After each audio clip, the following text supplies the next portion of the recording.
Hadith 381. Narrated Jarir, in the pre-Islamic period of ignorance, there was a house called Dhul-Khalasa or Al-Ka'ba al-Yamaniyya or Al-Ka'ba ash-Shamiyya. The Prophet, peace and blessings be upon him, said to me, "Won't you relieve me from Dhul-Khalasa?" So I set out with 150 riders, and we dismantled it and killed whoever was present there. Then I came to the Prophet, peace and blessings be upon him, and informed him, and he invoked good upon us and Allah's tribe. Hadith 382. Narrated Qais, Jarir said to me, the Prophet, peace and blessings be upon him, said to me, "Won't you relieve me from Dhul-Khalasa?" And that was a house, in Yemen belonging to the tribe of Qatham called Al-Ka'ba al-Yamaniyya. I proceeded with 150 cavalry from Ahmas' tribe, who were horse riders. I used not to sit firm on horses, so the Prophet, peace and blessings be upon him, stroked me over my chest till I saw the mark of his fingers over my chest, and then he said, "O Allah! Make him, that is, Jarir, firm and one who guides others and is guided on the right path." So Jarir proceeded to it, dismantled and burnt it, and then sent a messenger to Allah's messenger, peace and blessings be upon him. The messenger of Jarir said, to the Prophet, "By him who sent you with the truth, I did not leave that place till it was like a scabby camel." The Prophet, peace and blessings be upon him, blessed the horses of Ahmas and their men 5 times. Hadith 383. Narrated Qais, Jarir said, Allah's messenger, peace and blessings be upon him, said to me, "Won't you relieve me from Dhul-Khalasa?" I replied, "Yes, I will relieve you." So I proceeded along with 150 cavalry from Ahmas' tribe who were skillful in riding horses. I used not to sit firm over horses, so I informed the Prophet, peace and blessings be upon him, of that, and he stroked my chest with his hand till I saw the marks of his hand over my chest, and he said, "O Allah! Make him firm and one who guides others and is guided on the right path." Since then I have never fallen from a horse. Dhul-Khalasa was a house in Yemen belonging to the tribe of Qatham and Bajila, and in it there were idols which were worshipped, and it was called Al-Ka'ba. Jarir went there, burnt it with fire and dismantled it. When Jarir reached Yemen, there was a man who used to foretell and give good omens by casting arrows of divination. Someone said to him, "The messenger of Allah's messenger, peace and blessings be upon him, is present here, and if he should get hold of you, he would chop off your neck." One day while he was using them, that is, arrows of divination, Jarir stopped there and said to him, "Break them, that is, the arrows, and testify that none has the right to be worshipped except Allah, or else I will chop off your neck." So the man broke those arrows and testified that none has the right to be worshipped except Allah. Then Jarir sent a man called Abu Artada from the tribe of Ahmas to the Prophet, peace and blessings be upon him, to convey the good news of destroying Dhul-Khalasa. So when the messenger reached the Prophet, peace and blessings be upon him, he said, "O Allah's messenger, peace and blessings be upon him. By him who sent you with the truth, I did not leave it till it was like a scabby camel." Then the Prophet, peace and blessings be upon him, blessed the horses of Ahmas and their men 5 times. Hadith 384. Narrated Abu Uthman, Allah's messenger, peace and blessings be upon him, sent Amr bin al-As as the commander of the troops of Dhat-us-Salasil. Amr bin al-As said, "On my return, I came to the Prophet, peace and blessings be upon him, and said, 'Which people do you love most?' He replied, 'Aisha.' I said, 'From amongst the men?' He replied, 'Her father, Abu Bakr.' I said, 'Whom do you love next?' He replied, 'Umar.' Then he counted the names of many men, and I became silent for fear that he might regard me as the last of them. Hadith 385. Narrated Jarir, while I was at Yemen, I met 2 men from Yemen called Dhul-Khalasa and Dhul-Amr, and I started telling them about Allah's messenger, peace and blessings be upon him. Dhul-Amr said to me, if what you are saying about your friend, that is, the Prophet, peace and blessings be upon him, is true, then he has died 3 days ago."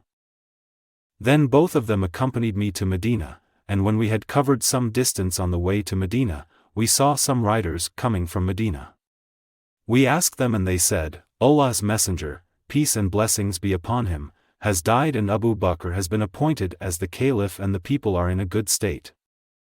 Then they said, "Tell your friend, Abu Bakr, that we have come to visit him, and if Allah wills, we will come again." So they both returned to Yemen.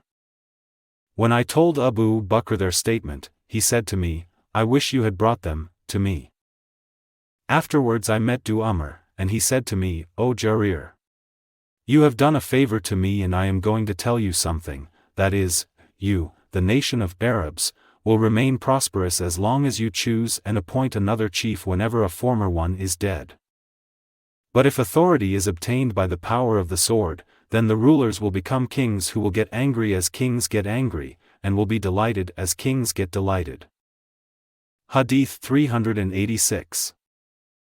Narrated Wahab bin Kaysan, Jabir bin Abdullāh said, "Allah's Messenger, peace and blessings be upon him, sent troops to the sea coast and appointed Abu Ubaidah bin al-Jarrah as their commander, and they were 300 men.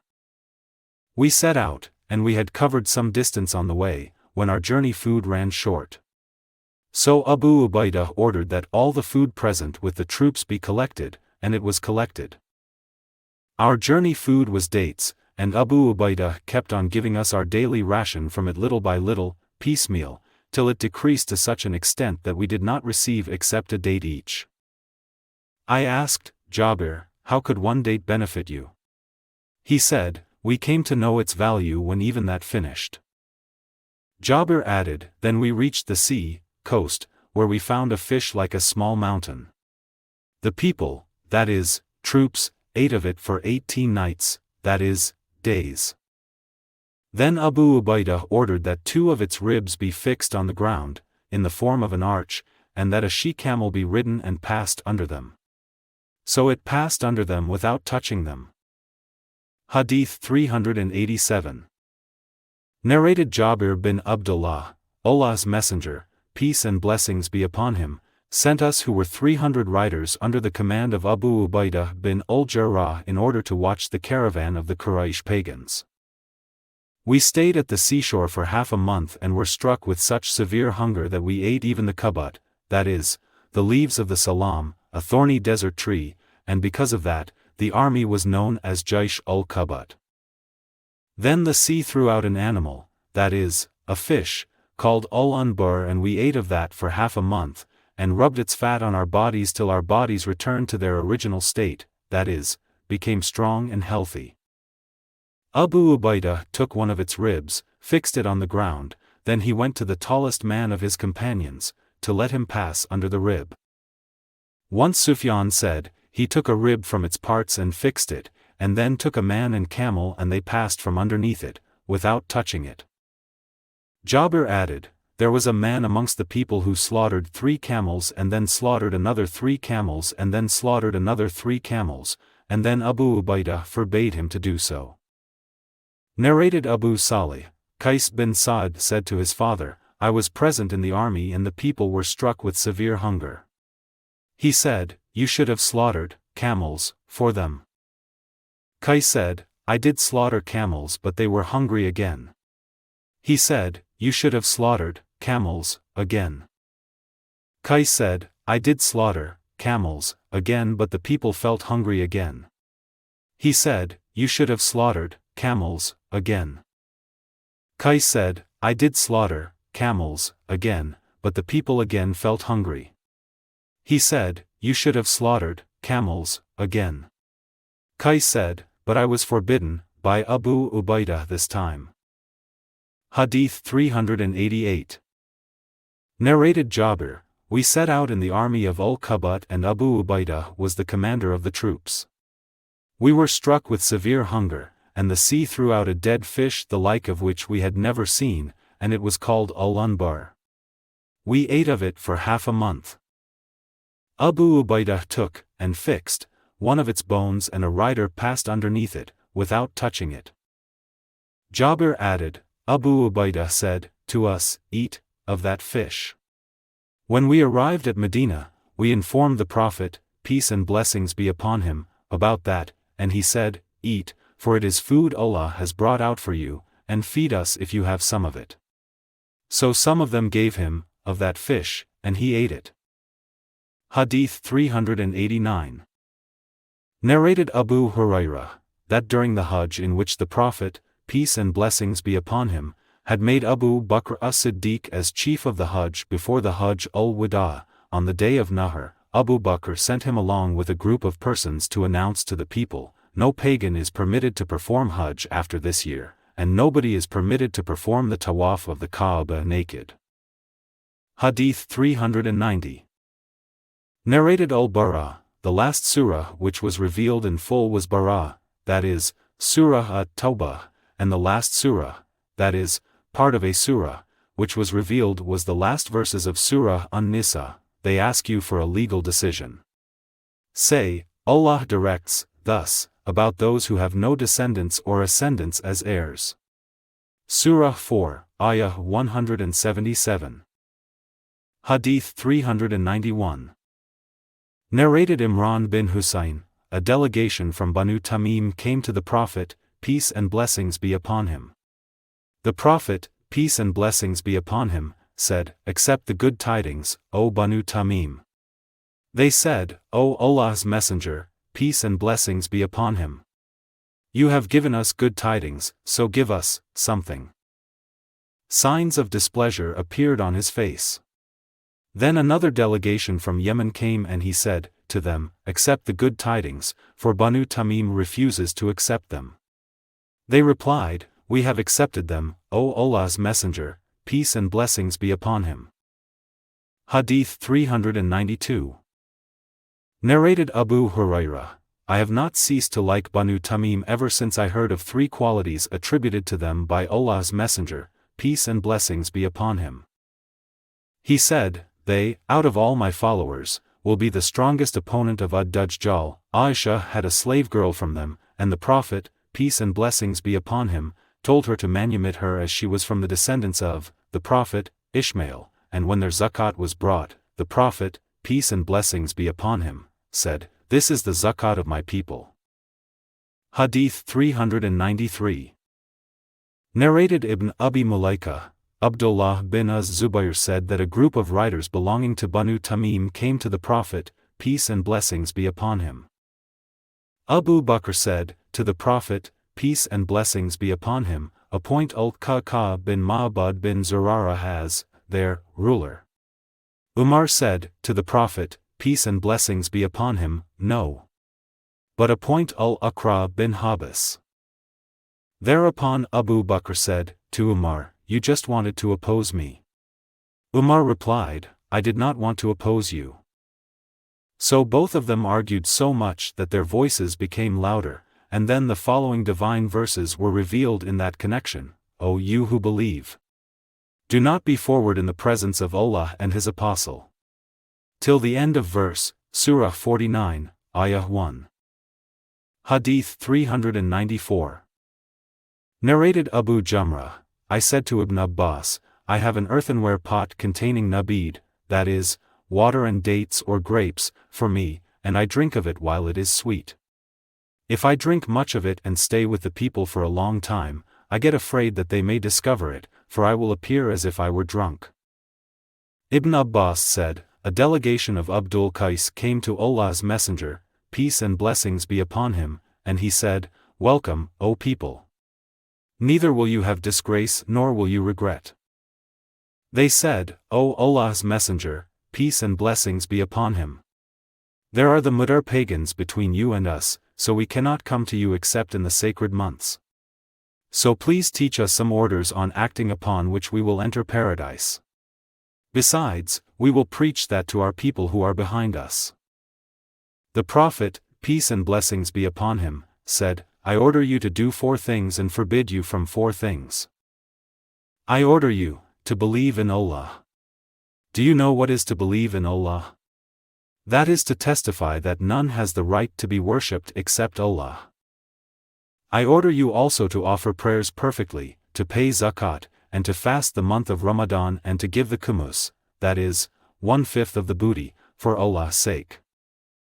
I forbid you from 4 other things, that is, the wine that is prepared in ad-Dubba, an-Nakir, al-Huntam and al-Muzaffat. Hadith 395.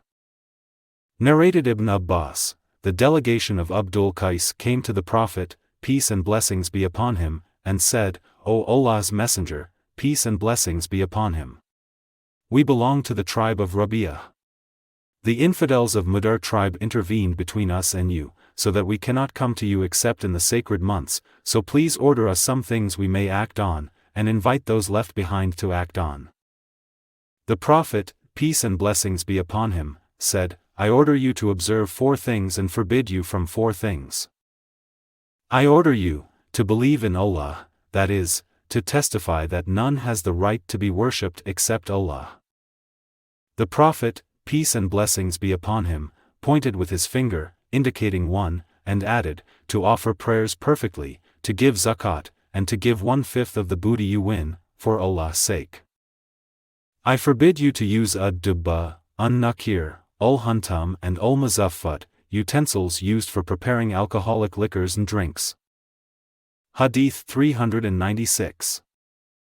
Narrated Bukayr, that Quraib, the freed slave of Ibn Abbas, told him that Ibn Abbas, Abdur-Rahman bin Azhar and Al-Maswar bin Makramah sent him to Aisha saying, pay her our greetings and ask her about our offering of the 2 rakat after Asr prayer, and tell her that we have been informed that you offer these 2 rakat while we have heard that the Prophet, peace and blessings be upon him, had forbidden their offering. Ibn Abbas said, I and Umar used to beat the people for their offering them. Quraib added, I entered upon her and delivered their message to her. She said, ask Salama. So, I informed them of Aisha's answer, and they sent me to Salama for the same purpose as they sent me to Aisha. Salama replied, I heard the Prophet, peace and blessings be upon him, forbidding the offering of these 2 rakat. Once the Prophet, peace and blessings be upon him, offered the Asr prayer, and then came to me. And at that time some Ansari women from the tribe of Banu Haram were with me. Then, the Prophet, peace and blessings be upon him, offered those 2 rakat, and I sent my lady servant to him, saying, stand beside him and say to him, Salama says, O Allah's Messenger, peace and blessings be upon him. Didn't I hear you forbidding the offering of these 2 rakat, after the Asr prayer, yet I see you offering them? And if he beckons to you with his hand, then wait behind. So the lady slave did that, and the Prophet, peace and blessings be upon him, beckoned her with his hand, and she stayed behind, and when the Prophet, peace and blessings be upon him, finished his prayer, he said, O the daughter of Abu Umayyah, that is, Salama, you were asking me about these 2 rakat after the Asr prayer. In fact, some people from the tribe of Abdul-Qais came to me to embrace Islam and busied me so much that I did not offer the 2 rakat which were offered after Zuhr compulsory prayer, and these 2 rakat, you have seen me offering, make up for those. Hadith 397. Narrated Ibn Abbas, the first Friday, that is, Jumu'ah, prayer offered after the Friday prayer offered at the mosque of Allah's Apostle was offered at the mosque of Abdul-Qais situated at Jawathi, that is a village at Al-Bahrain. Hadith 398. Narrated Abu Hurairah, the Prophet, peace and blessings be upon him, sent some cavalry towards Najd, and they brought a man from the tribe of Banu Hanifa who was called Thumama bin Uthal. They fastened him to one of the pillars of the mosque. The Prophet, peace and blessings be upon him, went to him and said, What have you got, O Thumama? He replied, I have got a good thought, O Muhammad. If you should kill me, you would kill a person who has already killed somebody, and if you should set me free, you would do a favor to one who is grateful, and if you want property, then ask me whatever wealth you want. He was left till the next day when the Prophet, peace and blessings be upon him, said to him, What have you got, O Thumama? He said, What I told you, that is, if you set me free, you would do a favor to one who is grateful. The Prophet, peace and blessings be upon him, left him till the day after, when he said, "What have you got, O Thumama?" He said, "I have got what I told you." On that, the Prophet, peace and blessings be upon him, said, "Release Thumama." So he, that is, Thumama, went to a garden of date palm trees near to the mosque, took a bath and then entered the mosque and said, "I testify that none has the right to be worshipped except Allah, and also testify that Muhammad is his apostle. By Allah, O Muhammad! There was no face on the surface of the earth most disliked by me than yours, but now your face has become the most beloved face to me. By Allah, there was no religion most disliked by me than yours, but now it is the most beloved religion to me. By Allah, there was no town most disliked by me than your town, but now it is the most beloved town to me. Your cavalry arrested me, at the time, when I was intending to perform the Umrah. And now what do you think?" The Prophet, peace and blessings be upon him, gave him good tidings, congratulated him, and ordered him to perform the Umrah. So when he came to Makkah, someone said to him, "You have become a Sabian?" Thumama replied, "No. By Allah, I have embraced Islam with Muhammad, apostle of Allah. No, by Allah. Not a single grain of wheat will come to you from Yamama unless the Prophet, peace and blessings be upon him, gives his permission." Hadith 399. Narrated Ibn Abbas, Musaylimah al-Kadhdhab came during the lifetime of the Prophet, peace and blessings be upon him, and started saying, "If Muhammad gives me the rule after him, I will follow him." And he came to Medina with a great number of the people of his tribe. Allah's Messenger, peace and blessings be upon him, went to him in the company of Thabit bin Qais bin Shammas, and at that time, Allah's Messenger, peace and blessings be upon him, had a stick of a date palm tree in his hand.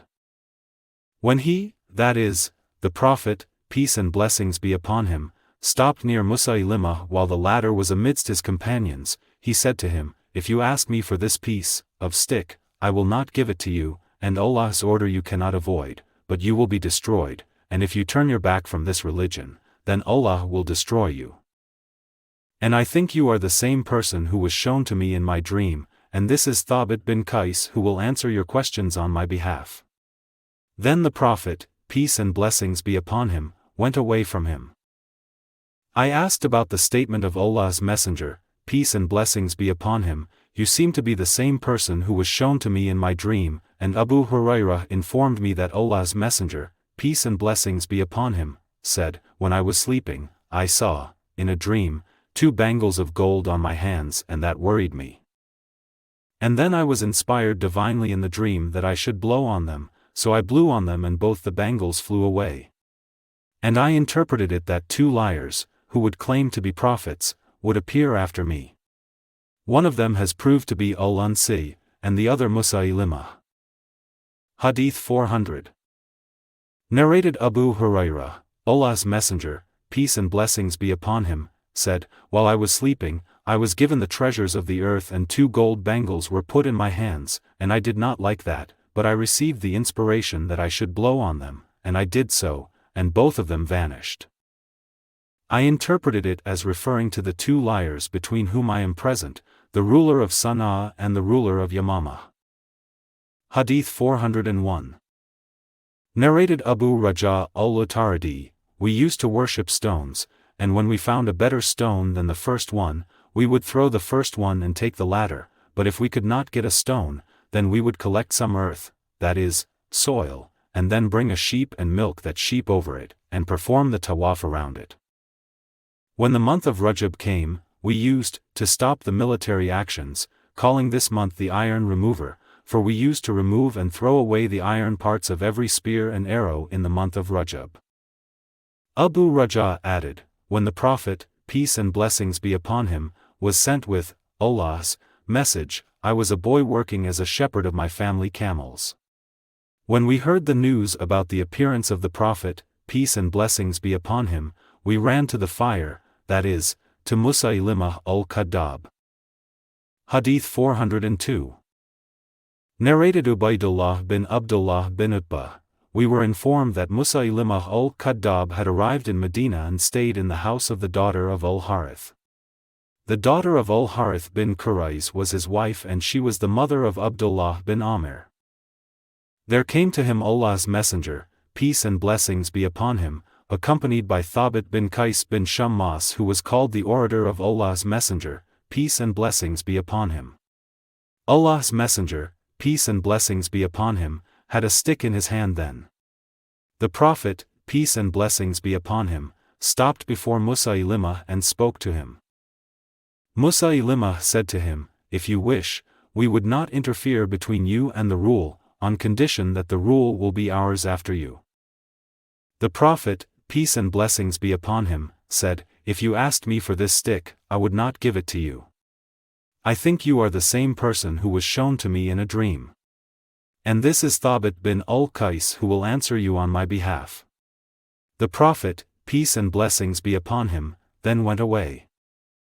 I asked Ibn Abbas about the dream Allah's messenger, peace and blessings be upon him, had mentioned. Ibn Abbas said, someone told me that the Prophet, peace and blessings be upon him, said, when I was sleeping, I saw in a dream that 2 gold bangles were put in my hands, and that frightened me and made me dislike them. Then I was allowed to blow on them, and when I blew at them, both of them flew. Then I interpreted them as 2 liars who would appear. One of them was Al Ansi, who was killed by Fayruz in Yemen, and the other was Musaylimah al-Kadhdab. Hadith 403. Narrated Hudayfa, Al-Aqib and Sayyid, the rulers of Najran, came to Allah's messenger, peace and blessings be upon him, with the intention of doing li'an. One of them said to the other, do not do this li'an, for, by Allah, if he is a prophet and we do this li'an, neither we, nor our offspring after us will be successful. Then both of them said, to the Prophet, peace and blessings be upon him, we will give what you should ask, but you should send a trustworthy man with us, and do not send any person with us but an honest one. The Prophet, peace and blessings be upon him, said, I will send an honest man who is really trustworthy. Then every one of the companions of Allah's messenger, peace and blessings be upon him, wished to be that one. Then the Prophet said, get up, O Abu Ubaidah bin al-Jarrah. When he got up, Allah's messenger, peace and blessings be upon him, said, this is the trustworthy man of this, Muslim, nation. Hadith 404. Narrated Hudayfa, the people of Najran came to the Prophet, peace and blessings be upon him, and said, send an honest man to us. The Prophet, peace and blessings be upon him, said, I will send to you an honest man who is really trustworthy. Every one of the Muslim people hoped to be that one. The Prophet, peace and blessings be upon him, then sent Abu Ubaidah bin al-Jarrah. Hadith 405. Narrated Anas, the Prophet, peace and blessings be upon him, said, every nation has an Amin, that is, the most honest man, and the Amin of this nation is Abu Ubaidah bin al-Jarrah. Hadith 406. Narrated Jabir bin Abdullāh, Allah's messenger, peace and blessings be upon him, said to me, if the revenue of Al-Bahrain should come, I will give you so much and so much, repeating, so much, thrice. But the revenue of Al-Bahrain did not come till Allah's messenger, peace and blessings be upon him, had died. When the revenue came during the rule of Abu Bakr ordered an announcer to announce, whoever had any debt or promise due upon the Prophet, peace and blessings be upon him, should present himself to me, that is, Abu Bakr. I came to Abu Bakr and informed him that the Prophet, peace and blessings be upon him, had said to me, if the revenue of Al-Bahrain should come, I will give you so much and so much, repeating, so much, thrice. So Abu Bakr gave me. In another narration Jabir said, I met Abu Bakr after that and asked him, to give me what the Prophet, peace and blessings be upon him, had promised me, but he did not give me. I again went to him but he did not give me. I again went to him, for the 3rd time, but he did not give me. On that, I said to him, I came to you but you did not give me, then I came to you and you did not give me, and then again I came to you, but you did not give me, so you should either give me or else you are like a miserly to me. On that, Abu Bakr said, Do you say, you are like a miserly to me? There is no worse disease than miserliness. Abu Bakr said it thrice and added, Whenever I refused to give you, I had the intention of giving you. In another narration, Jarir bin Abdullāh said, I went to Abu Bakr, and he gave me a handful of money, and told me to count it. I counted and found it 500, and then Abu Bakr said, to me, Take the same amount twice. Hadith 407. Narrated Abu Musa, My brother and I came from Yemen, to Medina, and remained for some time, thinking that Ibn Mas'ud and his mother belonged to the family of the Prophet, peace and blessings be upon him, because of their frequent entrance upon the Prophet, peace and blessings be upon him, and their being attached to him. Hadith 408. Narrated Zahdam, when Abu Musa arrived at Kufa as a governor, he honored this family of Jarm by paying them a visit. I was sitting near to him, and he was eating chicken as his lunch, and there was a man sitting amongst the people. Abu Musa invited the man to the lunch, but the latter said, I saw chickens eating something dirty, so I consider them unclean. Abu Musa said, Come on. I saw the Prophet, peace and blessings be upon him, eating it, that is, chicken. The man said, I have taken an oath that I will not eat chicken. Abu Musa said, Come on. I will tell you about your oath. We, a group of al-Ash'ariyin people, went to the Prophet, peace and blessings be upon him, and asked him to give us something to ride, but the Prophet, peace and blessings be upon him, refused.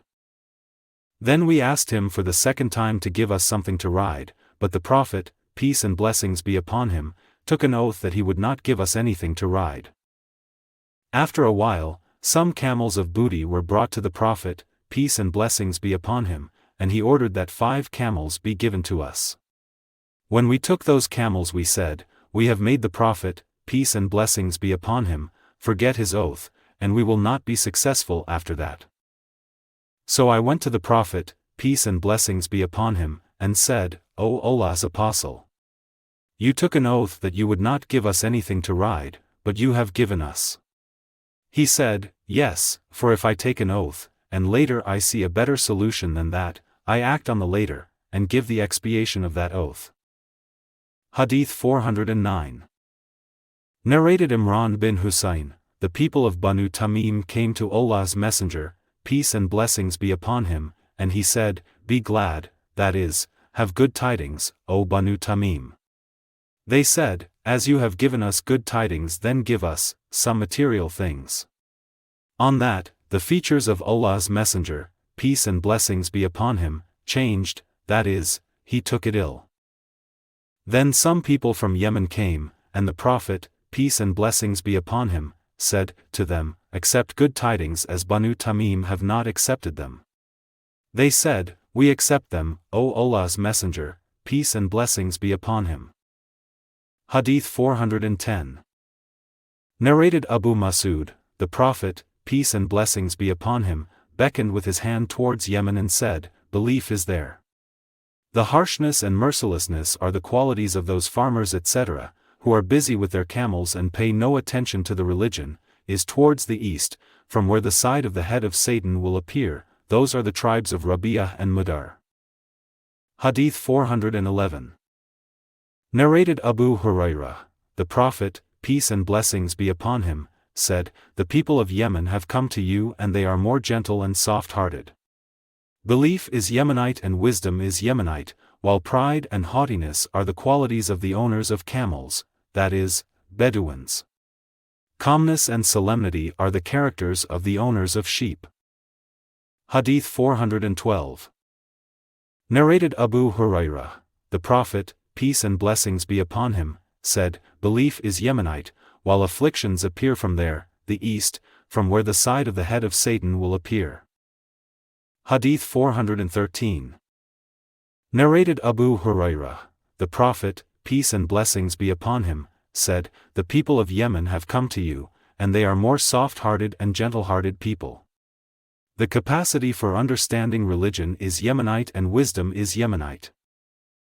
Hadith 414. Narrated Ulqamah, we were sitting with Ibn Mas'ud when Khabbab came and said, O Abu Abdurrahman, can these young fellows recite Quran as you do? Ibn Mas'ud said, if you wish, I can order one of them to recite Quran for you. Khabbab replied, yes. Ibn Mas'ud said, recite, O Ulqamah. On that, Zayd bin Hudayr, the brother of Ziyad bin Hudayr said, to Ibn Mas'ud, why have you ordered Ulqamah to recite, though he does not recite better than we? Ibn Mas'ud said, if you like, I would tell you what the Prophet, peace and blessings be upon him, said about your nation and his, that is, Ulqamah's, nation. So I recited 50 verses from Surah Maryam. Abdullāh bin Mas'ud said to Khabbab, what do you think about Ulqamah's recitation? Khabbab said, he has recited well. Abdullāh said, whatever I recite, Ulqamah recites. Then Abdullāh turned towards Khabbab and saw that he was wearing a gold ring, whereupon he said, hasn't the time for its throwing away come yet? Khabbab said, you will not see me wearing it after today, and he threw it away. Hadith 415. Narrated Abu Hurairah, Tufail bin Amr came to the Prophet, peace and blessings be upon him, and said, the Daws, nation, have perished as they disobeyed and refused to accept Islam. So invoke Allah against them.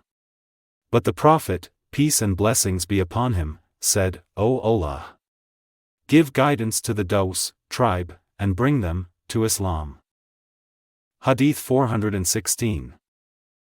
Narrated Abu Hurairah, when I came to the Prophet, peace and blessings be upon him, I said on my way, oh what a long tedious tiresome night, nevertheless, it has rescued me from the place of heathenism.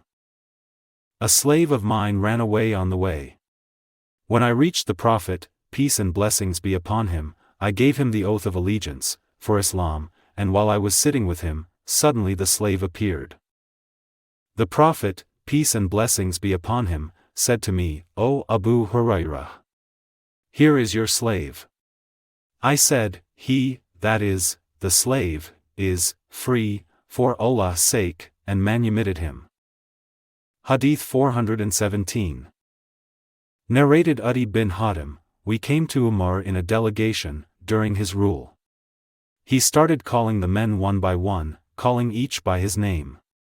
As he did not call me early, I said to him, don't you know me, O chief of the believers? He said, yes, you embraced Islam when they, that is, your people, disbelieved, you have come to the truth, when they ran away, you fulfilled your promises when they broke theirs, and you recognized it, that is, the truth of Islam, when they denied it. On that, Adi said, I therefore don't care. Hadith 418. Narrated Aisha, we went out with Allah's Messenger, peace and blessings be upon him, during Hajjat-ul-Wada and we assumed the ihram for Umrah. Then Allah's Messenger, peace and blessings be upon him, said to us, whoever has got the Hadi should assume the ihram for Hajj and Umrah, and should not finish his ihram till he has performed both, Umrah and Hajj.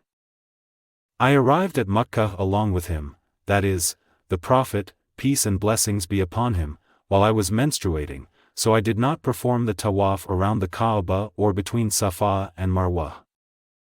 I informed Allah's Messenger, peace and blessings be upon him, about that and he said, undo your braids and comb your hair, and then assume the ihram for Hajj and leave the Umrah.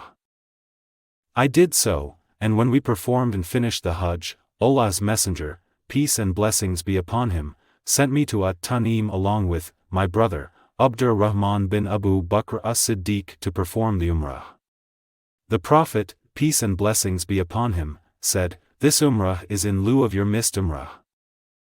Those who had assumed the ihram for Umrah performed the tawaf around the Kaaba and between Safa and Marwa, and then finished their ihram, and on their return from Mina, they performed another tawaf, around the Kaaba and between Safa and Marwa, but those who combined their Hajj and Umrah, performed only one tawaf, between Safa and Marwa, for both.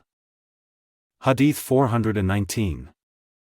Narrated Ibn Jurayj, Atā said, Ibn Abbas said, if he, that is, the one intending to perform Umrah, has performed the tawaf around the Kaaba, his ihram is considered to have finished.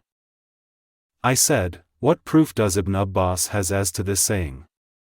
Atā said, the proof is taken from the statement of Allah, and afterwards they are brought for sacrifice unto ancient house, Kaaba at Makkah, Surah 22, Ayah 33, and from the order of the Prophet, peace and blessings be upon him, to his companions to finish their ihram during Hajjat-ul-Wada. I said, to Atā, that is, finishing the ihram, was after coming from Arafat. Atā said, Ibn Abbas used to allow it before going to Arafat, after finishing the Umrah, and after coming from it, that is, after performing the Hajj. Hadith 420. Narrated Abu Musa al-Ash'ari, I came to the Prophet, peace and blessings be upon him, at a place called Al-Batha. The Prophet, peace and blessings be upon him, said, did you assume the ihram for Hajj? I said, yes. He said, how did you express your intention for performing Hajj? I said, Labbaik, that is, I am ready to assume the ihram with the same intention as that of Allah's Messenger, peace and blessings be upon him. The Prophet, peace and blessings be upon him, said, perform the tawaf around the Kaaba and between Safa and Marwa, and then finish your ihram. So I performed the tawaf around the Kaaba and between Safa and Marwa, and then I came to a woman from the tribe of Qais who removed the lice from my head. Hadith 421. Narrated Hafsa, the wife of the Prophet, peace and blessings be upon him, ordered all his wives to finish their ihram during the year of Hajjat-ul-Wada. On that, I asked the Prophet, peace and blessings be upon him, what stops you from finishing your ihram? He said, I have matted my hair and garlanded my hadi. So I will not finish my ihram unless I have slaughtered my hadi.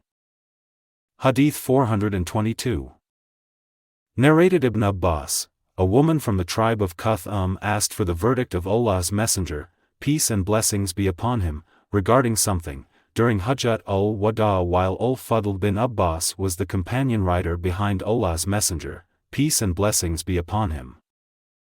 She asked, Allah's ordained obligation, that is, compulsory Hajj, enjoined on his slaves has become due on my old father who cannot sit firmly on the riding animal.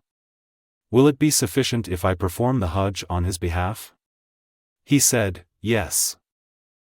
Hadith 423.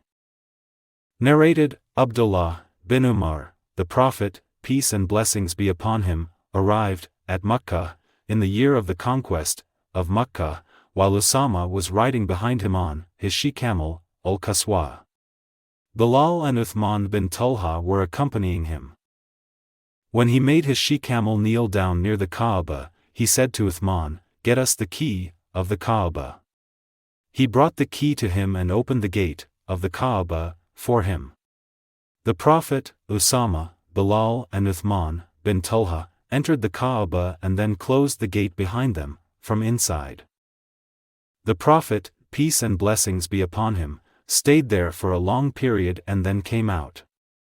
The people rushed to get in, but I went in before them and found Bilal standing behind the gate, and I said to him, where did the Prophet, peace and blessings be upon him, pray? He said, he prayed between those two front pillars. The Kaaba was built on 6 pillars, arranged in 2 rows, and he prayed between the 2 pillars of the front row, leaving the gate of the Kaaba at his back and facing, in prayer, the wall which faces one when one enters the Kaaba. Between him and that wall was the distance of about 3 cubits. But I forgot to ask Bilal about the number of rakat the Prophet, peace and blessings be upon him, had prayed. There was a red piece of marble at the place where he, that is, the Prophet, had offered the prayer. Hadith 424. Narrated Aisha, the wife of the Prophet, Safiyyah bint Huyay, the wife of the Prophet, peace and blessings be upon him, menstruated during Hajjat-ul-Wada. The Prophet, peace and blessings be upon him, said, is she going to detain us? I said to him, she has already come to Mecca and performed the tawaf, ul-ifada, around the Kaaba, O Allah's Messenger, peace and blessings be upon him. The Prophet, peace and blessings be upon him, said, let her then proceed on, to Medina. Hadith 425. Narrated Ibn Umar, we were talking about Hajjat-ul-Wada, while the Prophet, peace and blessings be upon him, was amongst us. We did not know what Hajjat-ul-Wada signified.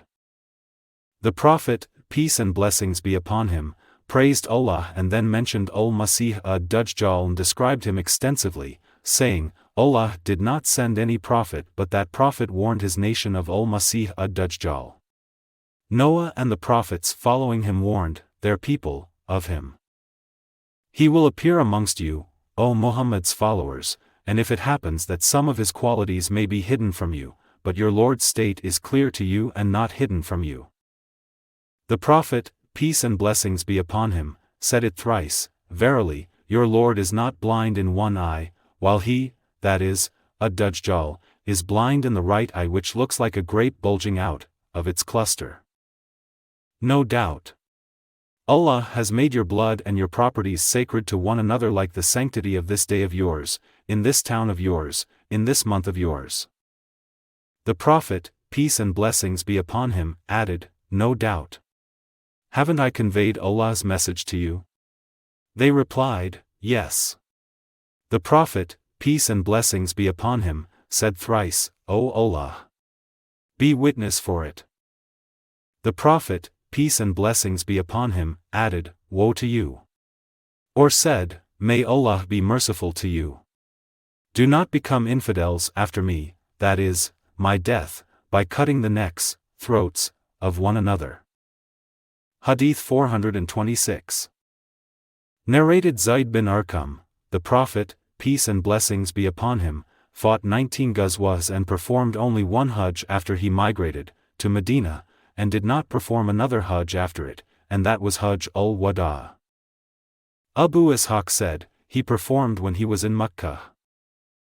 Hadith 427.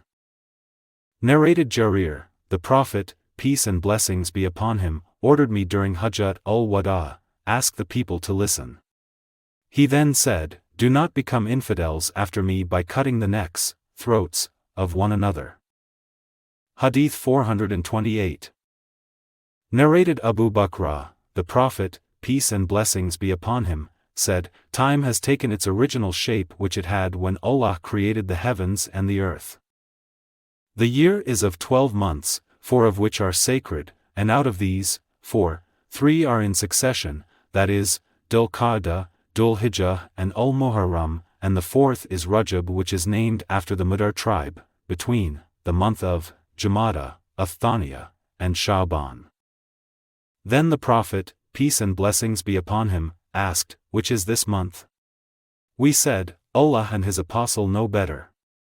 On that, the Prophet, peace and blessings be upon him, kept quiet so long that we thought that he might name it with another name. Then the Prophet, peace and blessings be upon him, said, isn't it the month of Dhul-Hijjah? We replied, yes. Then he said, which town is this? We replied, Allah and his apostle know better. On that, he kept quiet so long that we thought that he might name it with another name. Then he said, isn't it the town of Mecca? We replied, yes. Then he said, which day is today? We replied, Allah and his apostle know better. He kept quiet so long that we thought that he might name it with another name. Then he said, isn't it the day of An-Nahr, that is, sacrifice? We replied, yes.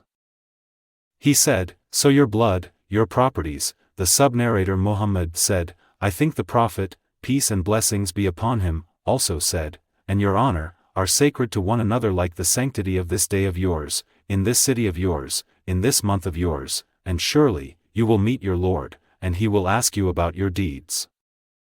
Beware.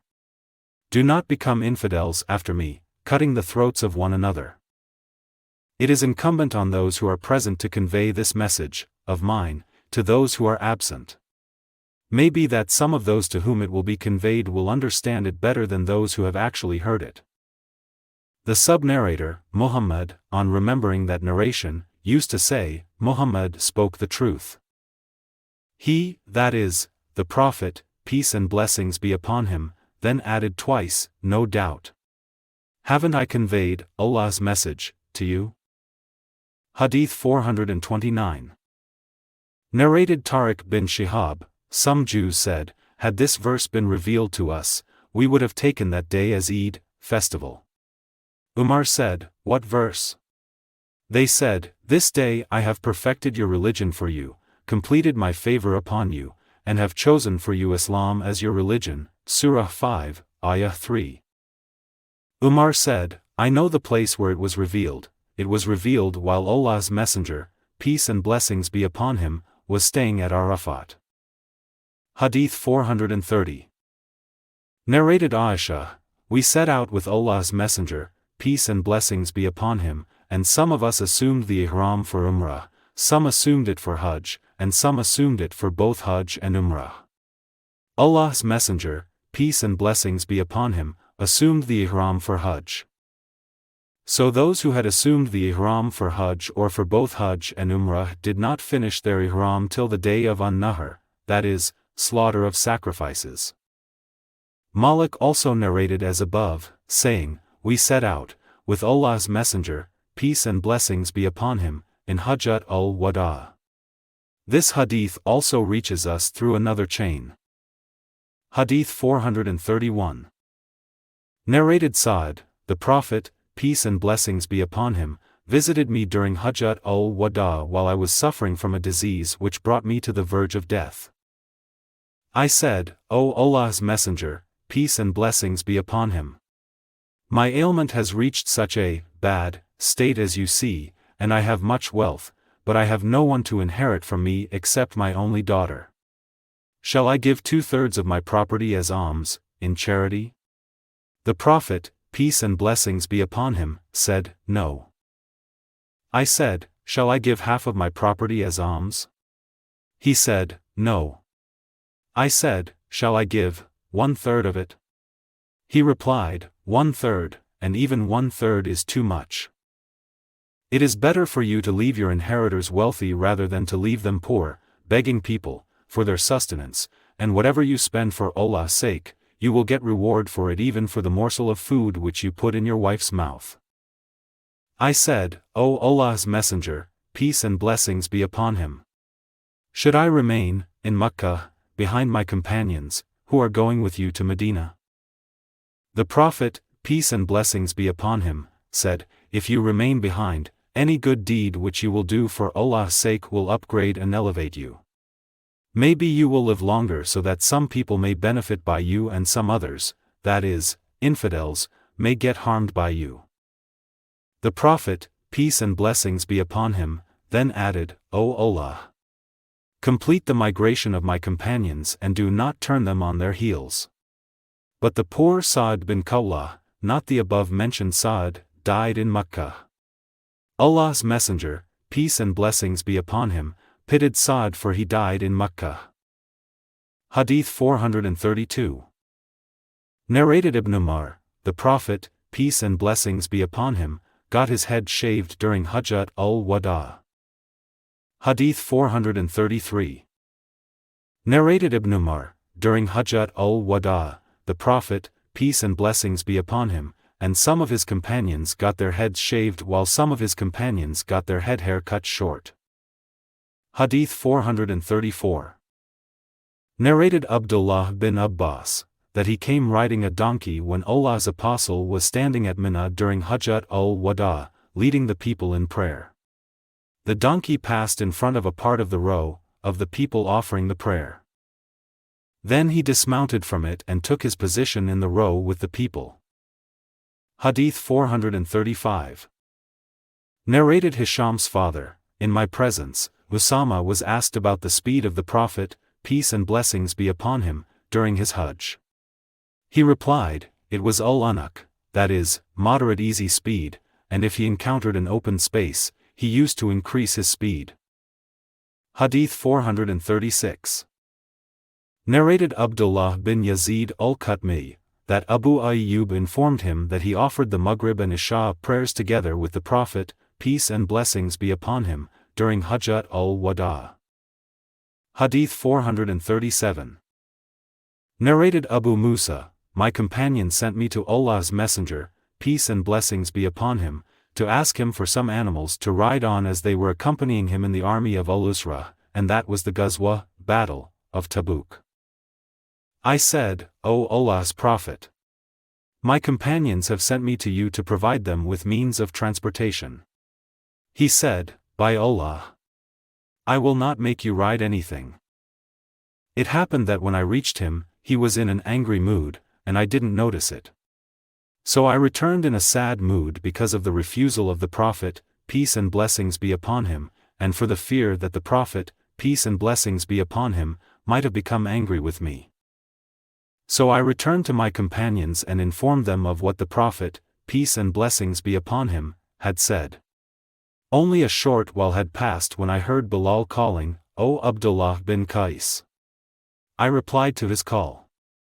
Bilal said, respond to Allah's Messenger, peace and blessings be upon him, who is calling you. When I went to him, that is, the Prophet, peace and blessings be upon him, he said, take these 2 camels tied together and also these 2 camels tied together, referring to 6 camels he had brought them from Sa'd at that time. The Prophet, peace and blessings be upon him, added, take them to your companions and say, Allah, or Allah's Messenger, peace and blessings be upon him, allows you to ride on these, so ride on them.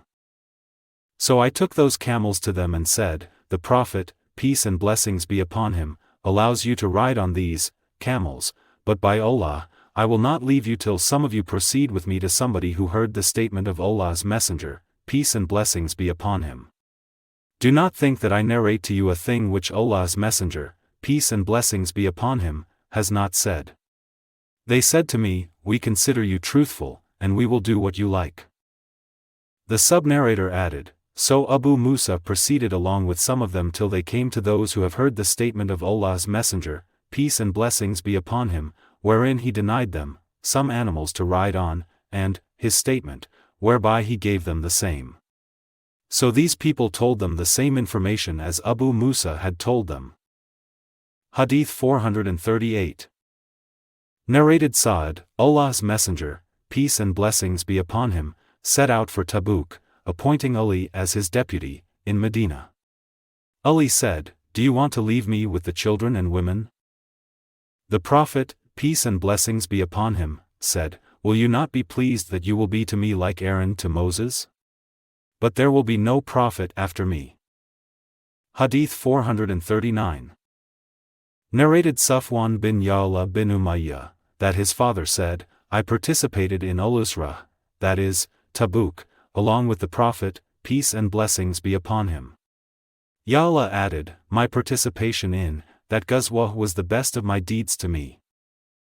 Ya'la said, I had a laborer who quarreled with somebody, and one of the 2 bit the hand of the other. Atta, the sub-narrator, said, Safwan told me who bit whom but I forgot it, and the one who was bitten, pulled his hand out of the mouth of the biter, so one of the incisors of the biter was broken. So we came to the Prophet, peace and blessings be upon him, and he considered the biter's claim as invalid, that is, the biter did not get a recompense for his broken incisor. The Prophet, peace and blessings be upon him, said, should he leave his hand in your mouth so that you might snap it as if it were in the mouth of a male camel to snap it? Hadith 440. Narrated Abdullah bin Ka'b bin Malik, who, from among Ka'b's sons, was the guide of Ka'b when he became blind. I heard Ka'b bin Malik narrating the story of the Ghazwa of Tabuk in which he failed to take part.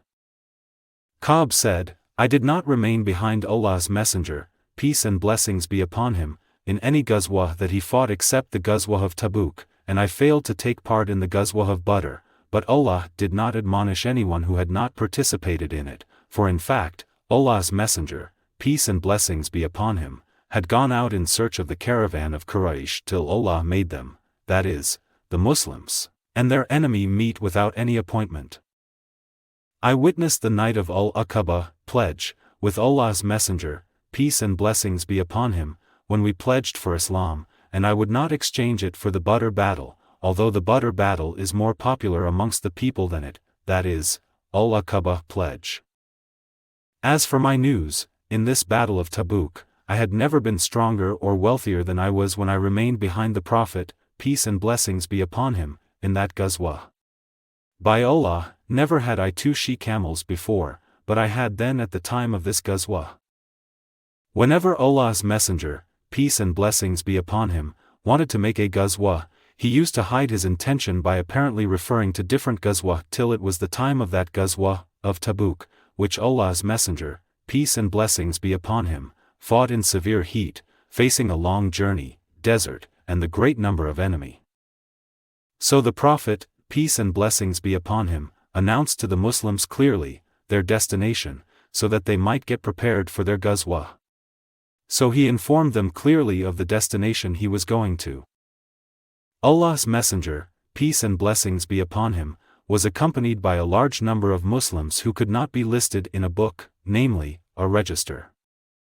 Ka'b added, any man who intended to be absent would think that the matter would remain hidden unless Allah revealed it through divine revelation.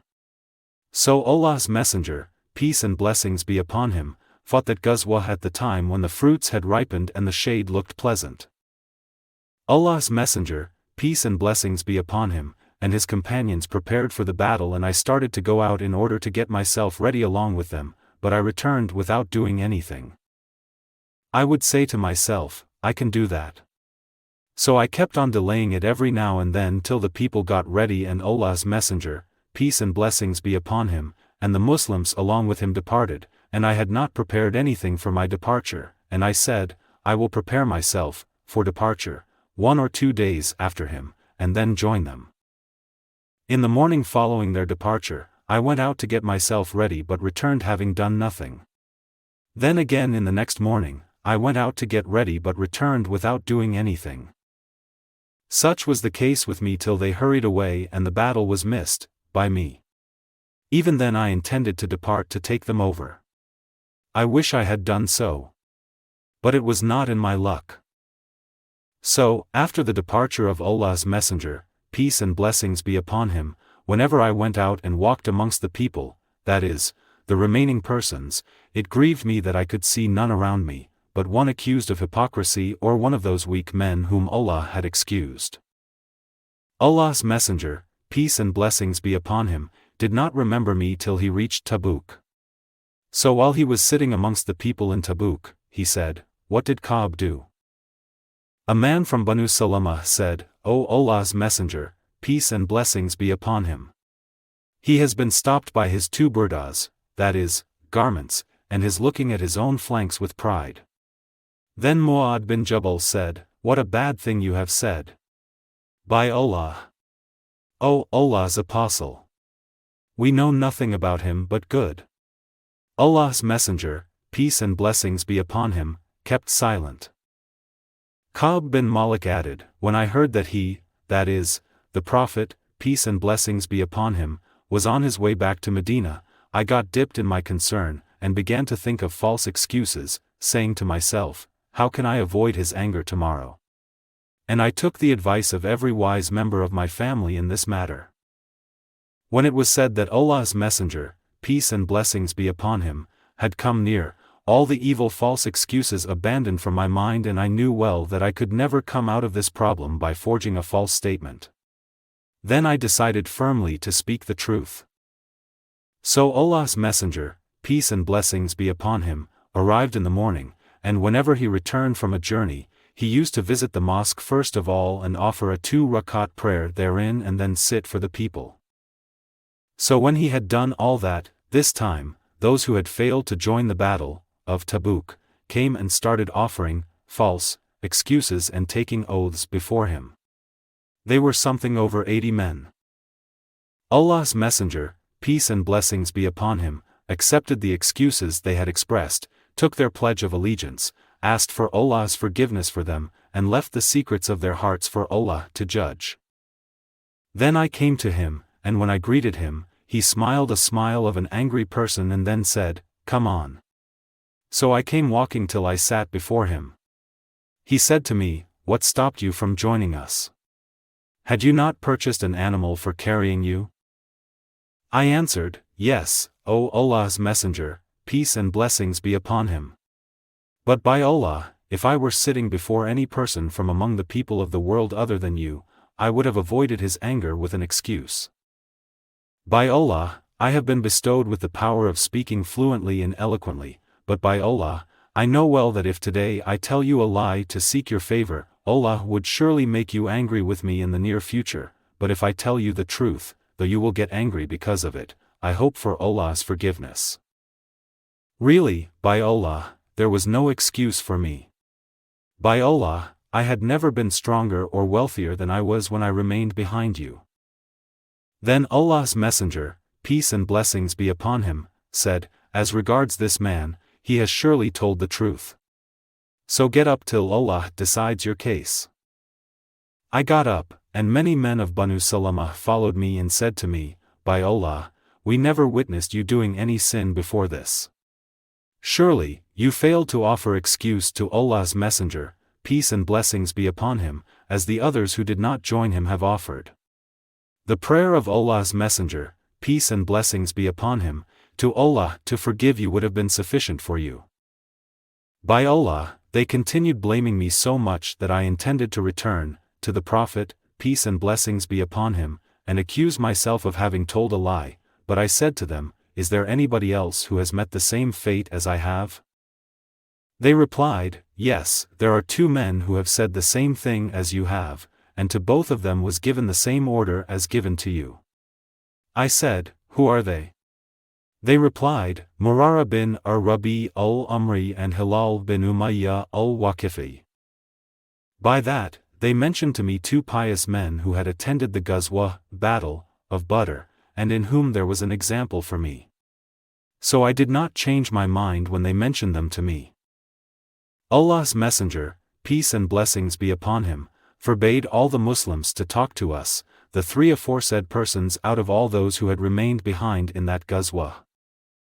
So we kept away from the people and they changed their attitude towards us till the very land, where I lived, appeared strange to me as if I did not know it. We remained in that condition for 50 nights. As regards my 2 fellows, they remained in their houses and kept on weeping, but I was the youngest of them and the firmest of them, so I used to go out and witness the prayers along with the Muslims and roam about in the markets, but none would talk to me, and I would come to Allah's Messenger, peace and blessings be upon him, and greet him while he was sitting in his gathering after the prayer, and I would wonder whether the Prophet, peace and blessings be upon him, did move his lips in return to my greetings or not. Then I would offer my prayer near to him and look at him stealthily. When I was busy with my prayer, he would turn his face towards me, but when I turned my face to him, he would turn his face away from me. When this harsh attitude of the people lasted long, I walked till I scaled the wall of the garden of Abu Qatada, who was my cousin and the dearest person to me, and I offered my greetings to him. By Allah, he did not return my greetings. I said, "O Abu Qatada, I beseech you by Allah. Do you know that I love Allah and His Apostle?" He kept quiet. I asked him again, beseeching him by Allah, but he remained silent. Then I asked him again in the name of Allah. He said, "Allah and His Apostle know it better." Thereupon my eyes flowed with tears and I returned and jumped over the wall. Ka'b added, "While I was walking in the market of Medina, suddenly I saw a Nabati, that is, a Christian farmer, from the Nabatis of Sham who came to sell his grains in Medina, saying, 'Who will lead me to Ka'b bin Malik?' The people began to point me out for him till he came to me and handed me a letter from the king of Ghassan in which the following was written, 'To proceed, I have been informed that your friend, that is, the Prophet, peace and blessings be upon him, has treated you harshly. Anyhow, Allah does not let you live at a place where you feel inferior and your right is lost. So join us, and we will console you.' When I read it, I said to myself, 'This is also a sort of a test.' Then I took the letter to the oven and made a fire therein by burning it. When 40 out of the 50 nights elapsed, behold, there came to me the messenger of Allah's Messenger, peace and blessings be upon him, and said, Allah's Messenger, peace and blessings be upon him, orders you to keep away from your wife. I said, should I divorce her, or else what should I do? He said, no, only keep aloof from her and do not cohabit her. The Prophet, peace and blessings be upon him, sent the same message to my two fellows. Then I said to my wife, go to your parents and remain with them till Allah gives his verdict in this matter. Ka'b added, the wife of Hilal bin Umayyah came to Allah's apostle and said, O Allah's Messenger, peace and blessings be upon him. Hilal bin Umayyah is a helpless old man who has no servant to attend on him. Do you dislike that I should serve him? He said, no, you can serve him, but he should not come near you. She said, by Allah, he has no desire for anything. By Allah, he has never ceased weeping since his case began till this day of his.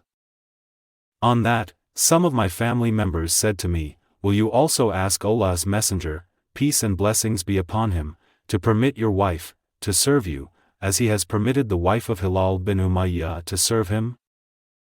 I said, by Allah, I will not ask the permission of Allah's Messenger, peace and blessings be upon him, regarding her, for I do not know what Allah's Messenger, peace and blessings be upon him, would say if I asked him to permit her to serve me, while I am a young man. Then I remained in that state for 10 more nights after that till the period of 50 nights was completed, starting from the time when Allah's Messenger, peace and blessings be upon him, prohibited the people from talking to us. When I had offered the Fajr prayer on the 50th morning on the roof of one of our houses, and while I was sitting in the condition which Allah described in the Quran, that is, my very soul seemed straitened to me and even the earth seemed narrow to me for all its spaciousness, there I heard the voice of one who had ascended the mountain of Salah calling with his loudest voice, O Ka'b bin Malik! Be happy, by receiving good tidings. I fell down in prostration before Allah, realizing that relief has come. Allah's Messenger, peace and blessings be upon him, had announced the acceptance of our repentance by Allah when he had offered the Fajr prayer. The people then went out to congratulate us. Some bringers of good tidings went out to my two fellows, and a horseman came to me in haste, and a man of Banu Aslam came running and ascended the mountain, and his voice was swifter than the horse. When he, that is, the man, whose voice I had heard, came to me conveying the good tidings, I took off my garments and dressed him with them, and by Allah, I owned no other garments than them on that day. Then I borrowed 2 garments and wore them and went to Allah's apostle.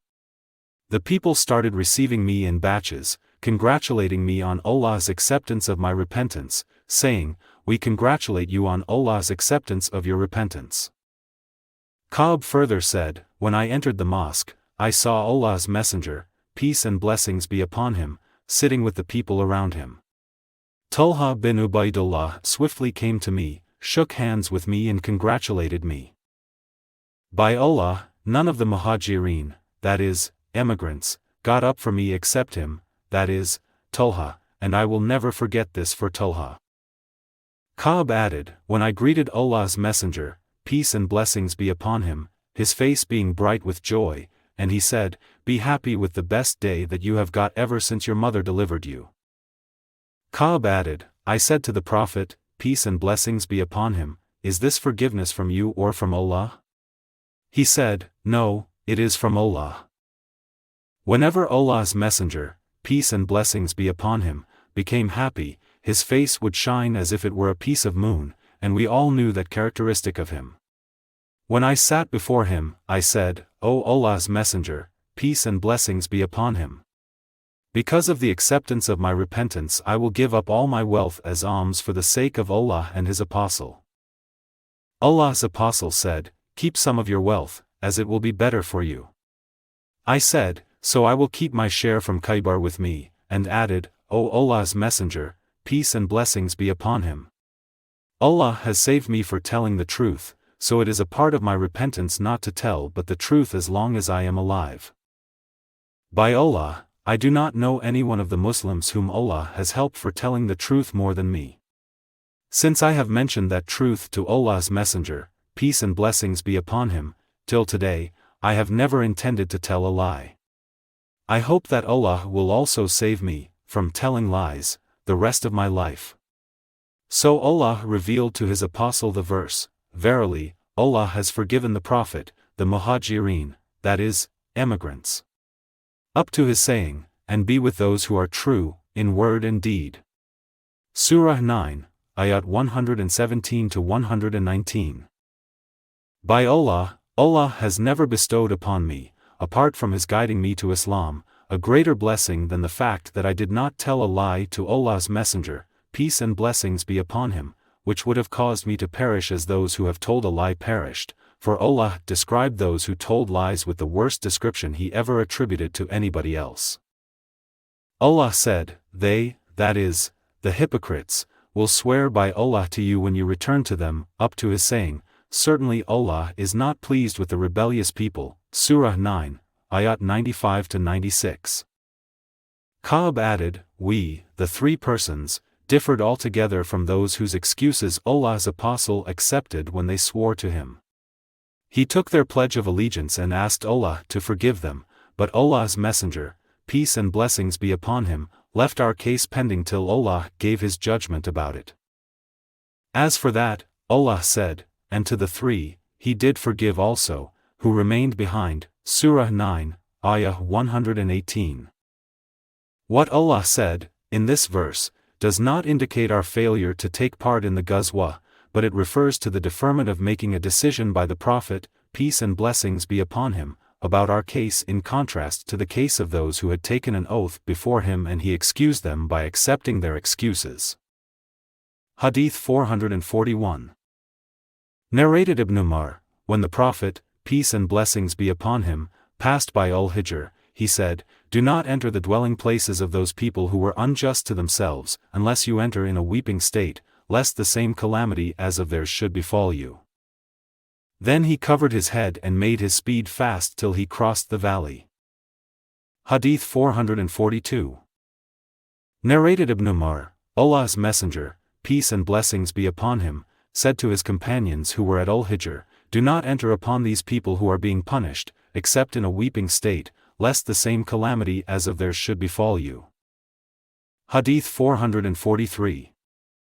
Narrated Urwah bin al-Mughirah, Al-Mughirah bin Shu'bah said, "The Prophet, peace and blessings be upon him, went out to answer the call of nature and, when he had finished, I got up to pour water for him.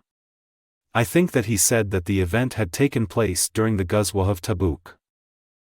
Al-Mughirah added, "The Prophet, peace and blessings be upon him, washed his face, and when he wanted to wash his forearms, the sleeves of his cloak became tight over them, so he took them out from underneath the cloak and then he washed them, that is, his forearms, and passed wet hands over his kuffs, socks made from thick fabric or leather." Hadith 444. Narrated Abu Humayd, "We returned in the company of the Prophet, peace and blessings be upon him, from the Ghazwa of Tabuk, and when we looked upon Medina, the Prophet, peace and blessings be upon him, said, 'This is Taba, that is, Medina, and this is Uhud, a mountain that loves us and is loved by us.'" Hadith 445. Narrated Anas bin Malik, Allah's Messenger, peace and blessings be upon him, returned from the Ghazwa of Tabuk, and when he approached Medina, he said, "There are some people in Medina who were with you all the time, you did not travel any portion of the journey nor crossed any valley, but they were with you." They, that is, the people, said, "O Allah's Messenger, peace and blessings be upon him." Even though they were at Medina? He said, "Yes, because they were stopped by a genuine excuse." Hadith 446.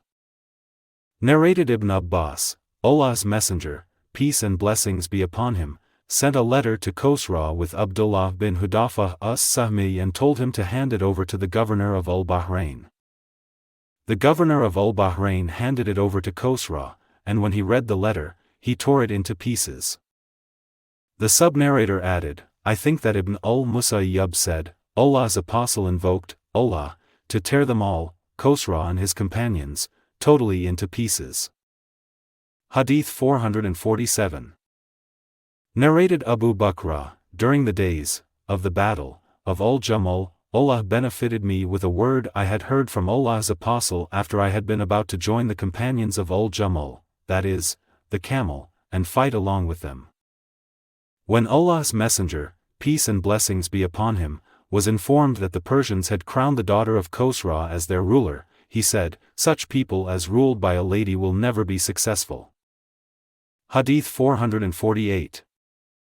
Narrated us Sa'ib bin Yazid, I remember that I went out with the boys to the place called Hajjat-ul-Wada to receive Allah's apostle, peace and blessings be upon him. Hadith 449. Narrated us Sa'ib, I remember I went out with the boys to Hajjat-ul-Wada to receive the Prophet, peace and blessings be upon him, when he returned from the Ghazwa of Tabuk. Hadith 450. Narrated Aisha, the Prophet, peace and blessings be upon him, in his ailment in which he died, used to say, O Aisha, I still feel the pain caused by the food I ate at Khaybar, and at this time, I feel as if my aorta is being cut from that poison. Hadith 451. Narrated al-Fadl bint al-Harith, I heard the Prophet, peace and blessings be upon him, reciting Surah al-Mursalat, Surah 77, in the Maghrib prayer, and after that prayer he did not lead us in any prayer till he died. Hadith 452. Narrated Ibn Abbas, Umar bin al-Khattab used to let Ibn Abbas sit beside him, so Abdurrahman bin Auf said to Umar, we have sons similar to him. Umar replied, I respect him, because of his status that you know. Umar then asked Ibn Abbas about the meaning of this holy verse, when comes the help of Allah and the conquest of Makkah. Surah 110, Ayah 1. Ibn Abbas replied, that indicated the death of Allah's messenger, peace and blessings be upon him, which Allah informed him of. Umar said, I do not understand of it except what you understand. Hadith 453. Narrated Ibn Abbas, Thursday. And how great that Thursday was! The ailment of Allah's messenger, peace and blessings be upon him, became worse, on Thursday, and he said, fetch me something so that I may write to you something after which you will never go astray. The people, present there, differed in this matter, and it was not right to differ before a prophet. Some said, what is wrong with him? Do you think he is delirious, seriously ill? Ask him, to understand his state. So they went to the Prophet, peace and blessings be upon him, and asked him again. The Prophet, peace and blessings be upon him, said, leave me, for my present state is better than what you call me for. Then he ordered them to do 3 things. He said, turn the pagans out of the Arabian Peninsula, respect and give gifts to the foreign delegations as you have seen me dealing with them. Sa'id bin Jubayr, the sub-narrator, said that Ibn Abbas kept quiet as regards the 3rd order, or he said, I forgot it. Hadith 454. Narrated Ubaydullah bin Abdullāh, Ibn Abbas said, when Allah's messenger, peace and blessings be upon him, was on his deathbed and there were some men in the house, he said, come near, I will write for you something after which you will not go astray. Some of them, that is, his companions, said, Allah's messenger, peace and blessings be upon him, is seriously ill and you have the Holy Quran. Allah's book is sufficient for us. So the people in the house differed and started disputing. Some of them said, give him writing material so that he may write for you something after which you will not go astray. While the others said the other way round. So when their talk and differences increased, Allah's apostle said, get up. Ibn Abbas used to say, no doubt, it was very unfortunate, a great disaster, that Allah's messenger, peace and blessings be upon him, was prevented from writing for them that writing because of their differences and noise. Hadith 455. Narrated Aisha, the Prophet, peace and blessings be upon him, called Fatima during his fatal illness and told her something secretly and she wept. Then he called her again and told her something secretly, and she started laughing. When we asked her about that, she said, the Prophet, peace and blessings be upon him, first told me secretly that he would expire in that disease in which he died, so I wept. Then he told me secretly that I would be the first of his family to follow him, so I laughed, at that time. Hadith 456. Narrated Aisha, I used to hear, from the Prophet, peace and blessings be upon him, that no prophet dies till he is given the option to select either the worldly life or the life of the hereafter. I heard the Prophet, peace and blessings be upon him, in his fatal disease, with his voice becoming hoarse, saying, in the company of those on whom is the grace of Allah. To the end of the verse. Surah 4, Ayah 69. Thereupon I thought that the Prophet, peace and blessings be upon him, had been given the option. Hadith 457. Narrated Aisha, when the Prophet, peace and blessings be upon him, fell ill in his fatal illness, he started saying, with the highest companion. Hadith 458. Narrated Aisha, when Allah's apostle was in good health, he used to say, never does a prophet die unless he is shown his place in paradise, before his death, and then he is made alive or given an option. When the Prophet, peace and blessings be upon him, became ill and his last moments came while his head was on my thigh, he became unconscious, and when he came to his senses, he looked towards the roof of the house and then said, O Allah! Please let me be, with the highest companion. Thereupon I said, hence he is not going to stay with us. Then I came to know that his state was the confirmation of the narration he used to mention to us while he was in good health. Hadith 459. Narrated Aisha, Abdur-Rahman bin Abu Bakr entered upon the Prophet, peace and blessings be upon him, while I was supporting the Prophet, peace and blessings be upon him, on my chest. Abdur-Rahman had a fresh siwak then and he was cleaning his teeth with it. Allah's Messenger, peace and blessings be upon him, looked at it, so I took the siwak, cut it, chewed it with my teeth, shook it and made it soft, with water, and then gave it to the Prophet, peace and blessings be upon him, who cleaned his teeth with it. I had never seen Allah's Messenger, peace and blessings be upon him, cleaning his teeth in a better way. After finishing the brushing of his teeth, he lifted his hand or his finger and said thrice, O Allah! Let me be with the highest companions, and then died. Aisha used to say, he died while his head was resting between my chest and chin. Hadith 460. Narrated Aisha, whenever Allah's Messenger, peace and blessings be upon him, became ill, he used to recite the Mu'awwidhatayn, that is, the last two surahs of the Quran, and blow his breath over himself, after their recitation, and rubbed his hands over his body. So when he was afflicted with his fatal illness, I started reciting the Mu'awwidhatayn and blowing my breath over him as he used to do, and then I rubbed the hand of the Prophet, peace and blessings be upon him, over his body. Hadith 461. Narrated Aisha, I heard the Prophet, peace and blessings be upon him, and listened to him before his death while he was leaning his back on me and saying, O Allah! Forgive me, and bestow your mercy on me, and let me meet the highest companions of the hereafter. See the Quran, Surah 4, Ayah 69, and Hadith 456. Hadith 462. Narrated Urwah bin az-Zubayr, Aisha said, the Prophet, peace and blessings be upon him, said during his fatal illness, Allah cursed the Jews for they took the graves of their prophets as places for worship.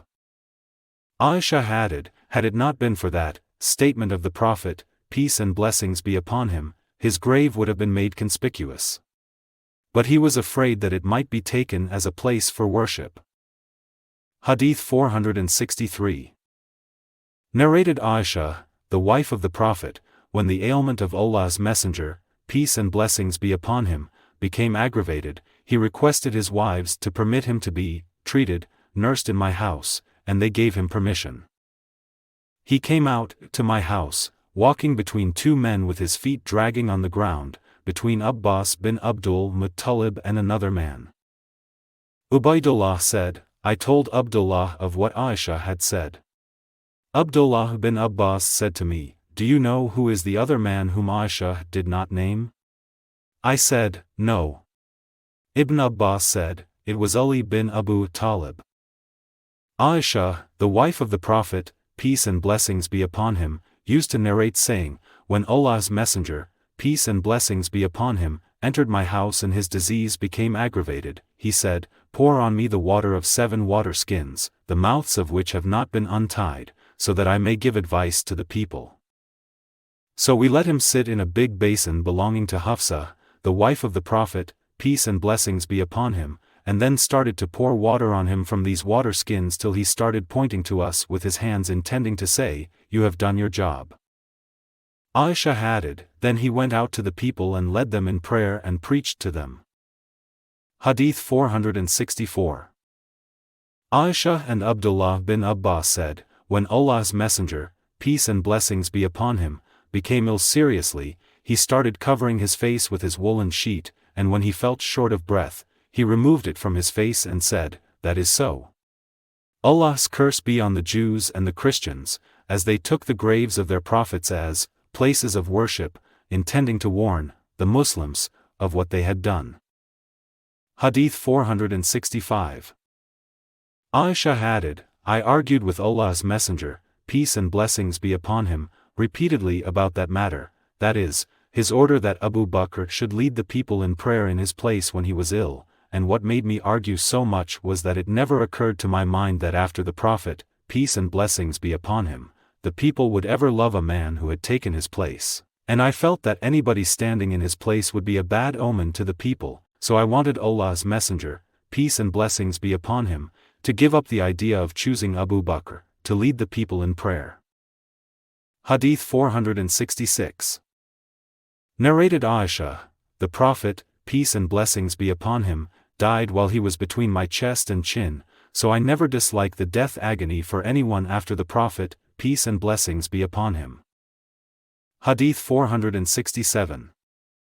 Narrated Abdullah bin Abbas, Ali bin Abu Talib came out of the house of Allah's Messenger, peace and blessings be upon him, during his fatal illness.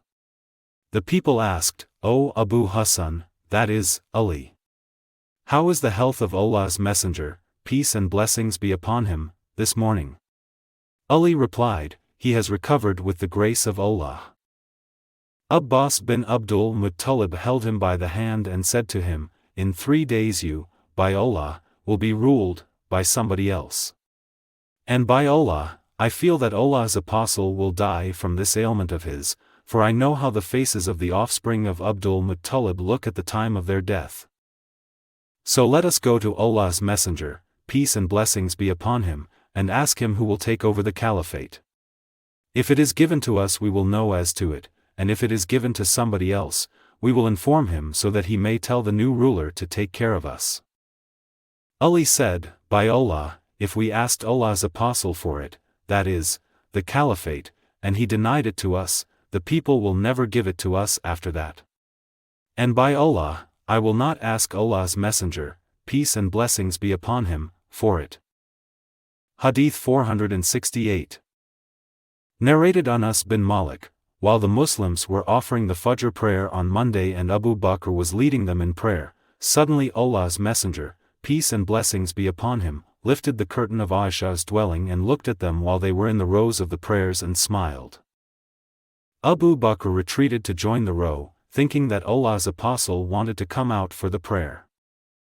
The Muslims were about to be put to trial in their prayer, that is, were about to give up praying, because of being overjoyed at seeing Allah's Messenger, peace and blessings be upon him. But Allah's apostle beckoned them with his hand to complete their prayer and then entered the dwelling and let fall the curtain. Hadith 469. Narrated Aisha, it was one of the favors of Allah towards me that Allah's Messenger, peace and blessings be upon him, expired in my house on the day of my turn, while he was leaning against my chest and Allah made my saliva mix with his saliva at his death. Abdur-Rahman entered upon me with a siwak in his hand and I was supporting the back of Allah's Messenger, peace and blessings be upon him, against my chest. I saw the Prophet, peace and blessings be upon him, looking at it, that is, siwak, and I knew that he loved the siwak, so I said to him, shall I take it for you? He nodded in agreement. So I took it and it was too stiff for him to use, so I said, "Shall I soften it for you?" He nodded his approval. So I softened it and he cleaned his teeth with it. In front of him there was a jug or a tin, the sub-narrator, Umar is in doubt as to which was right, containing water. He started dipping his hand in the water and rubbing his face with it. He said, "None has the right to be worshipped except Allah. Death has its agonies." He then lifted his hands, towards the sky, and started saying, "With the highest companion," till he expired and his hand dropped down. Hadith 470. Narrated Urwa, Aisha said, Allah's Messenger, peace and blessings be upon him, in his fatal illness, used to ask, "Where will I be tomorrow? Where will I be tomorrow?" Seeking Aisha's turn. His wives allowed him to stay wherever he wished. So he stayed at Aisha's house till he expired while he was with her. Aisha added, "The Prophet, peace and blessings be upon him, expired on the day of my turn in my house, and he was taken unto Allah while his head was against my chest and his saliva mixed with my saliva." Aisha added, Abdur-Rahman bin Abu Bakr came in, carrying a siwak he was cleaning his teeth with. Allah's Messenger, peace and blessings be upon him, looked at it and I said to him, "O Abdur-Rahman, give me this siwak." So he gave it to me and I cut it, chewed it, its end, and gave it to Allah's Messenger, peace and blessings be upon him, who cleaned his teeth with it while he was resting against my chest. Hadith 471. Narrated Aisha, the Prophet, peace and blessings be upon him, expired in my house and on the day of my turn, leaning against my chest. One of us, that is, the Prophet's wives, used to recite a prayer asking Allah to protect him from all evils when he became sick. So I started asking Allah to protect him from all evils, by reciting a prayer. He raised his head towards the sky and said, "With the highest companions, with the highest companions." Abdur-Rahman bin Abu Bakr passed carrying a fresh leafstalk of a date palm and the Prophet, peace and blessings be upon him, looked at it, and I thought that the Prophet, peace and blessings be upon him, was in need of it, for cleaning his teeth. So I took it, from Abdur-Rahman, and chewed its head and shook it and gave it to the Prophet, peace and blessings be upon him, who cleaned his teeth with it in the best way he had ever cleaned his teeth, and then he gave it to me, and suddenly his hand dropped down or it fell from his hand, that is, he expired. So Allah made my saliva mix with his saliva on his last day on earth and his first day in the hereafter. Hadith 472. Narrated Aisha, Abu Bakr came from his house at As-Sunnah on a horse. He dismounted and entered the mosque, but did not speak to the people till he entered upon Aisha and went straight to Allah's Messenger, peace and blessings be upon him, who was covered with hibrah cloth, that is, a kind of Yemenite cloth. He then uncovered the Prophet's face and bowed over him and kissed him and wept, saying, "Let my father and mother be sacrificed for you. By Allah, Allah will never cause you to die twice. As for the death which was written for you, has come upon you." Narrated Ibn Abbas, Abu Bakr went out while Umar bin al-Khattab was talking to the people. Abu Bakr said, "Sit down, O Umar." But Umar refused to sit down. So the people came to Abu Bakr and left Umar. Abu Bakr said, "To proceed, if anyone amongst you used to worship Muhammad, then Muhammad is dead, but if anyone of you used to worship Allah, then Allah is alive and shall never die."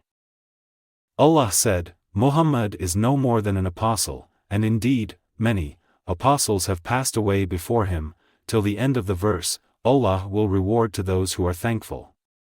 Surah 3, Ayah 144. By Allah, it was as if the people never knew that Allah had revealed this verse before, till Abu Bakr recited it and all the people received it from him, and I heard everybody reciting it, then. Narrated Az-Zuhri, Sa'id bin al-Musayyab told me that Umar said, "By Allah, when I heard Abu Bakr reciting it, my legs could not support me and I fell down at the very moment of hearing him reciting it, declaring that the Prophet, peace and blessings be upon him, had died." Hadith 473. Narrated Aisha and Ibn Abbas, Abu Bakr kissed the Prophet, peace and blessings be upon him, after his death. Hadith 474. Narrated Aisha, we poured medicine in one side of the Prophet's mouth during his illness and he started pointing to us, meaning to say, don't pour medicine in my mouth. We said, he says so, because a patient dislikes medicines. When he improved and felt a little better, he said, didn't I forbid you to pour medicine in my mouth? We said, we thought it was because of the dislike patients have for medicines. He said, let everyone present in the house be given medicine by pouring it in his mouth while I am looking at him, except Abbas, as he has not witnessed you doing the same to me. Hadith 475.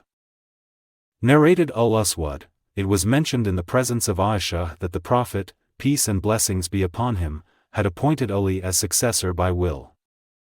Thereupon she said, who said so? I saw the Prophet, peace and blessings be upon him, while I was supporting him against my chest. He asked for a tray, and then fell on one side and expired, and I did not feel it. So how, do the people say, he appointed Ali as his successor? Hadith 476. Narrated Talha, I asked Abdullāh bin Abu Awfa, did the Prophet, peace and blessings be upon him, make a will? He replied, no. I further asked, how come it is that the making of a will was enjoined on the people or that they were ordered to make it? He said, the Prophet, peace and blessings be upon him, made a will concerning Allah's book. Hadith 477. Narrated Amr bin al-Harith, Allah's Messenger, peace and blessings be upon him, did not leave a dinar or a dirham or a male or a female slave. He left only his white mule on which he used to ride, and his weapons, and a piece of land which he gave in charity for the needy travelers. Hadith 478. Narrated Anas, when the ailment of the Prophet, peace and blessings be upon him, got aggravated, he became unconscious, whereupon Fatima said, oh, how distressed my father is. He said, your father will have no more distress after today. When he expired, she said, O father, who has responded to the call of the Lord who has invited him? O Father, whose dwelling place is the garden of paradise, that is, Al-Firdaus. O Father, we convey this news, of your death, to Gabriel. When he was buried, Fatima said, O Anas, do you feel pleased to throw earth over Allah's Messenger, peace and blessings be upon him? Hadith 479. Narrated Aisha, when the Prophet, peace and blessings be upon him, was healthy, he used to say, no soul of a prophet is captured till he is shown his place in paradise and then he is given the option. When death approached him while his head was on my thigh, he became unconscious and then recovered his consciousness. He then looked at the ceiling of the house and said, O Allah, with the highest companions. I said, to myself, hence, he is not going to choose us. Then I realized that what he had said was the application of the narration which he used to mention to us when he was healthy. The last word he spoke was, O Allah, with the highest companion. Hadith 480. Narrated Aisha and Ibn Abbas, the Prophet, peace and blessings be upon him, stayed for 10 years in Mecca with the Quran being revealed to him, and he stayed in Medina for 10 years. Hadith 481. Narrated Aisha, Allah's Apostle died when he was 63 years of age. Hadith 482. Narrated Aisha, the Prophet, peace and blessings be upon him, died while his armor was mortgaged to a Jew for 30 sahs of barley. Hadith 483. Narrated Salam's father, the Prophet, peace and blessings be upon him, appointed Usama as the commander of the troops, to be sent to Syria. The Muslims spoke about Usama, unfavorably. The Prophet, peace and blessings be upon him, said, I have been informed that you spoke about Usama. Let it be known that, he is the most beloved of all people to me. Hadith 484. Narrated Abdullāh bin Umar, Allah's Messenger, peace and blessings be upon him, sent troops and appointed Usama bin Zaid as their commander. The people criticized his leadership. Allah's Messenger, peace and blessings be upon him, got up and said, "If you, people, are criticizing his, that is, Usama's, leadership, you used to criticize the leadership of his father before. By Allah, he, that is, Zaid, deserved the leadership indeed, and he used to be one of the most beloved persons to me, and now this, that is, his son, Usama, is one of the most beloved persons to me after him." Hadith 485. Narrated Ibn Abu Habib, Abu al-Khair said, As-Sunabihi asked me, "When did you migrate?" I, that is, Abu al-Khair, said, "We went out from Yemen as emigrants and arrived at Al-Jufa, and there came a writer whom I asked about the news. The writer said, 'We buried the Prophet, peace and blessings be upon him, 5 days ago.'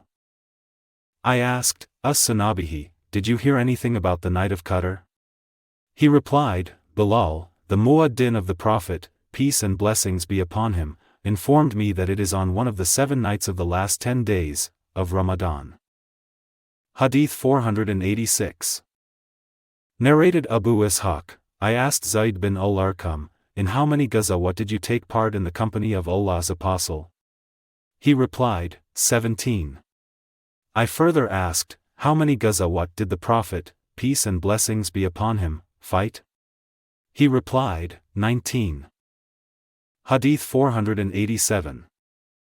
Narrated Al-Barā, I fought 15 Ghazawat in the company of the Prophet, peace and blessings be upon him.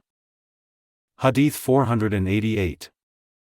Narrated Buraidah, that he fought 16 Ghazawat with Allah's Apostle, peace and blessings be upon him.